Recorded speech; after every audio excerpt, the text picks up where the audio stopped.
అమ్మాయికి ముహూర్తం ఫిక్స్ అయింది, పత్రికలు కూడా అందరికీ పంచేశారు. అన్నీ అయిపోయిన తర్వాత ఇప్పుడెందుకు నన్ను జాతకాలు చూడమంటున్నారు అన్నాను. మరేం పర్వాలేదు, ఏవున్నా సరే మాతో ఓపెన్గా చెప్పండి అన్నారు. ఇవి పొత్తు కుదరని జాతకాలు అన్నాను. 2 జాతకాలు అస్సలు కలవట్లేదు. మీ అమ్మాయికి పునర్వివాహ జాతకం ఉంది.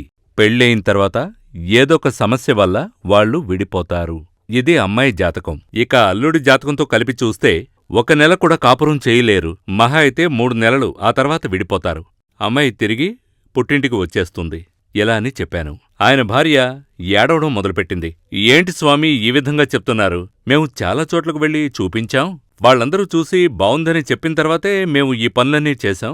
మీరేంటి ఇలా చెప్తున్నారని అడిగారు. ఇది శాస్త్రం కదా, మరి అలాంటప్పుడు అందరూ ఒకేలా చెప్పాలి కదా అని అడిగారు. వాళ్ళడిగింది 100% నిజమే. కానీ శాస్త్రాన్ని చదివినంత మాత్రాన సరిపోదు. అనుభవం కూడా ఉండాలి. అంతకు మించి దైవకృప ఉండాలి.